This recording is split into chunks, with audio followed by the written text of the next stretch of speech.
Hey everyone, today I'm back in Lost Ark to make a little update to the Arcanist build video that I made a couple of months ago talking about the Empress Arcanist, because right now we have ancient accessories to our disposal, and that means that we can go for a 5x3+1 engraving setup without the need of a 9/7 stone.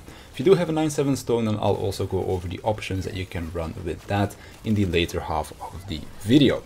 So when it comes down to running or choosing a +1 engraving, the most brained option is going to be to run your class engraving at level 1. Empress Grace is by far the best level 1 engraving that you can run. I've seen some people running Adrenaline at level 1 as well, but honestly I don't really think it's that worth, because the damage that you get out of it isn't going to be that amazing, and for me personally I also like the crit rate that Adrenaline provides as well, because if you're the only crit synergy in the party, you do kind of want to have Adrenaline on there as well. So when it comes down to your engravings then, we're running Empress Grace at level 1, we have Grudge, Hitmaster and Adrenaline at level 3. So those are the first 4 that you kind of want to run regardless of your build setup. The last 2, your 5th and 6th engraving I guess, or technically the 4th and 5th level 3 engraving, are going to be a choice between 3 options: Barricade, Kirstal and Raid Captain. Each of these have their own ups and downsides, so that's why I kind of want to talk about them so that you can choose for yourself which of these 3 that you will want to pick, and you'll be picking 2 of them. For Raid Captain, this is the easiest one in my choice, because it just depends on if you have the build to play it, yes or no.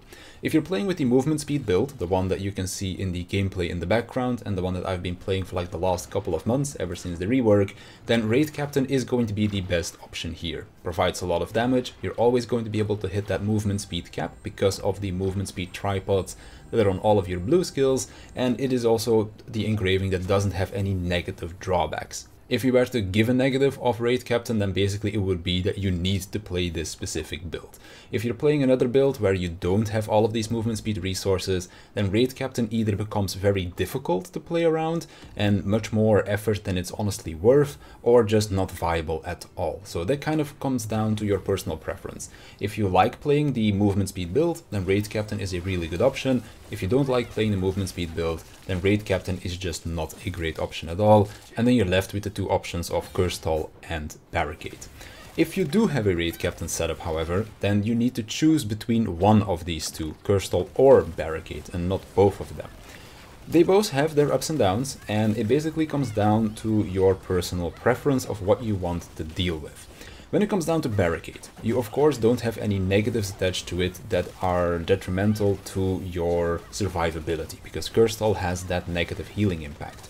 However, the negative of Barricade is that you need to run protection runes on your red skills, and ever since the somewhat big rework a couple of months ago, we can now use things like wealth runes on our red skills, and wealth runes are actually quite impactful when it comes down to drawing more cards. And of course, the more cards we are drawing, the higher our damage ceiling is going to be, because the more cards we draw, the more chances we have at drawing a good card. And of course a good card can influence our DPS a fair bit. So that's kind of the drawback of running Barricade.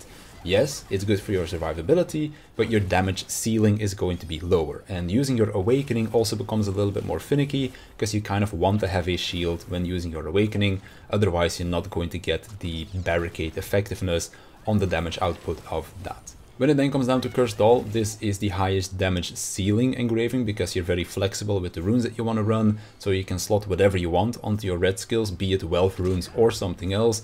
If you're going to be running wealth runes on there, you're going to be drawing more cards over the course of a fight, and more cards means more chances at getting a decent damage increase. Also, using your Awakening becomes a whole lot easier, because you don't need to make sure that you have a shield to provide the damage bonus that you would need from Barricade if you do end up running that engraving. Of course, the downside of Kirstal is going to be that 1, it's going to be much more expensive, and 2, you're also going to have that negative healing impacting you as well during a fight. Now, for me personally, I am someone that's always played the Raid Captain build, so that is why that will be my 4th engraving, and for the 5th one I have currently chosen to go with Barricade, for the simple reason that it was much cheaper. I do plan on changing it to Kirstal at some point when I have some leftover gold to spend on that, but for now I decided to go with Barricade, for the simple reason that Barricade would cost me 6,000 gold to set up, whereas Kirstal would set me back 300,000 gold instead.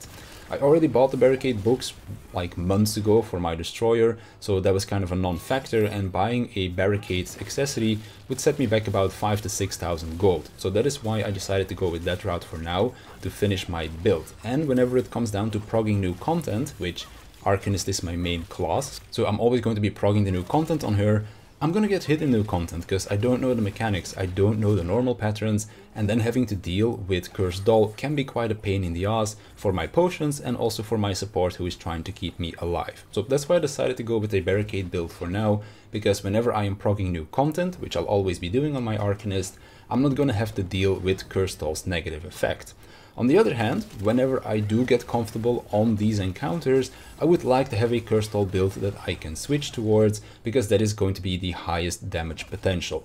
I don't have to worry about running protection runes, so I can slot on wealth runes for those extra cards for the higher damage potential, and I also don't have to care about how I am using my awakening, because I don't need to care about having a shield when I use that, because Kirstal doesn't require me to do anything to get the damage bonus attached to it. So those are kind of your options. If you're not running the movement speed build, then you're going to be running with Barricade and Kirstal. If you are running Raid Captain, then you have the choice between a Kirstal setup, which is more flexible, but of course you're dealing with the negative of Kirstal, or a Barricade setup, where you're not dealing with the healing reduction from Kirstal, but you are having to deal with needing to run protection runes instead. When it comes down to running with a 9/7 stone, there's only one option really, and that is running Adrenaline at level 2. Or I guess technically you could run Hitmaster at level 2 as well if you wanted to do that, but Adrenaline is going to be, in my opinion, the best one to run at level 2. But of course you can cut a Adrenaline Hitmaster stone, and then whichever of the two ends up landing on the 9/7 or the 10/6, that is going to be your +2. Everything else then stays the same. You're just going to be running Empress Grace at level 3, and then you're making the choice between Barricade, Kirstal and Raid Captain based on the criteria that I talked about earlier in the video. So hopefully that was helpful. If you have any more questions about that, then feel free to leave a comment down below and I'll definitely get back to you. But for now, I want to thank you for watching. I want to thank my Patreons for their support, and I'll see you in the next one.